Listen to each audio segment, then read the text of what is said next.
Boa tarde, meu nome é Diego, eu sou professor de Educação Física e também leciono a disciplina de Fisiologia do Exercício. Nesse vídeo, tentarei explicar as principais adaptações neuromusculares relacionadas à melhora da capacidade de gerar força muscular. A primeira delas é o aumento no recrutamento de unidades motoras. O músculo possui diversas e diferentes unidades motoras, diferentes no sentido de capacidade de gerar tensão. Essas diferenças, elas também são aplicadas a diferentes limiares de ativação. O que é um limiar de ativação? Um limiar de ativação de uma unidade motora representa o mínimo de ativação, o mínimo de frequência enviada pelo sistema nervoso central, capaz de gerar a despolarização do motoneurônio e, consequentemente, da contração das fibras inervadas por este motoneurônio. Este motoneurônio mais as fibras inervadas por este motoneurônio é a unidade motora. Então, em um mesmo músculo, existem unidades motoras de baixo limiar de ativação, de médio limiar de ativação e de alto limiar de ativação.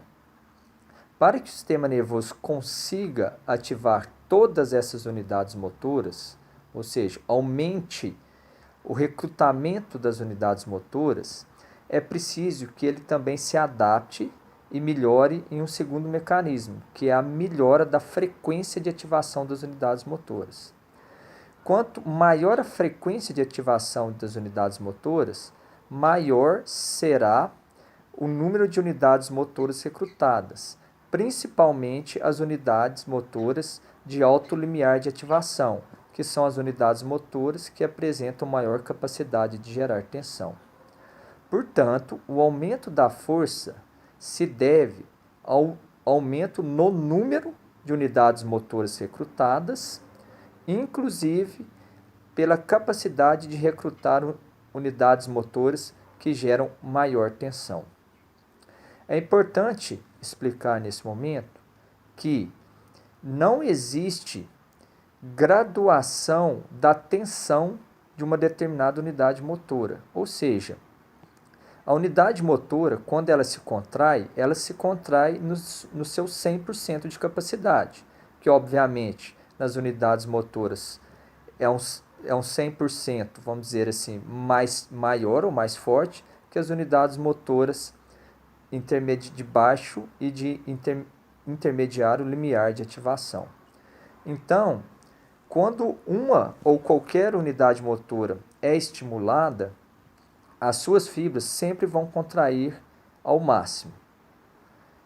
Esse fenômeno é conhecido como a lei do tudo ou nada, ou seja, a unidade motora foi estimulada, ela sempre vai gerar tensão em sua total capacidade, ok? Então, a melhora da coordenação, a melhora da força muscular, ela se deve à melhora do número de unidades motoras recrutadas.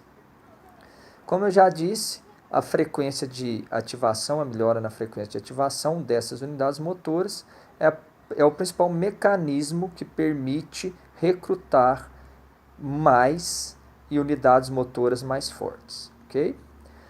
Um outro mecanismo é a coordenação intramuscular. O que isso significa? Isso significa que, para que a força seja aumentada, é necessário que essas unidades motoras sejam ativadas ao mesmo tempo. Ou seja, seria também conhecida na literatura como a melhora da sincronização de ativação das unidades motoras. Vamos imaginar que 10 pessoas estão tentando levantar um piano. Se cada uma dessas pessoas realizarem a força em momentos diferentes, provavelmente esse piano não será erguido. Porém, se todas as pessoas exercerem a força no mesmo tempo, de forma sincronizada, esse piano então poderá ser elevado. Então essa seria uma analogia também para a questão do controle do sistema nervoso central em sincronizar a ativação das unidades motoras e, consequentemente, uma maior geração de tensão e força muscular. A coordenação intermuscular também é uma adaptação, uma melhora importante ao treinamento de força. O que ela representa? Ela representa uma melhor coordenação entre o músculo agonista e antagonista. Durante uma ação veloz ou potente, por exemplo, como chutar uma bola com a maior força possível, é importante que o agonista contraia na sua maior taxa, na sua maior velocidade de contração, e que ao mesmo tempo o antagonista relaxe o máximo possível. No início do treinamento, essa capacidade de relaxamento do antagonista, ela não é tão aprimorada, havendo um fenômeno chamado de cocontração do antagonista. Isso leva a uma frenagem, uma diminuição da velocidade de movimento, que pode culminar também na diminuição ou na limitação da força exercida naquele movimento. Com o treinamento, o sistema nervoso central ele melhora, ele aprende a relaxar o antagonista no momento correto e contrair o agonista também no momento mais adequado. Por fim, temos a inibição dos órgãos tendinosos de Golgi. O que é isso? O órgão tendinoso de Golgi é um nervo aferente que fica localizado na junção músculo-tendínea. Esse nervo informa o sistema nervoso central sobre o grau de ativação da musculatura. Em indivíduos destreinados,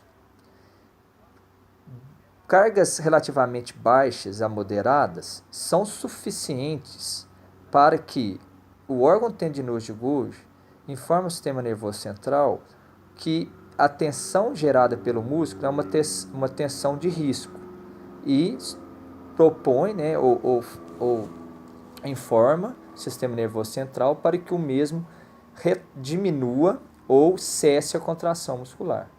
Então, o sujeito não consegue elevar cargas externas com alto valor de peso, de quilagem. Com o treinamento, esse limiar de ativação do órgão tendinoso de Golgi ele é arrastado para intensidades maiores, ou seja, para um nível de carga externa maior, permitindo então que o sujeito realize uma maior força muscular antes de alcançar a falha, por exemplo. Okay?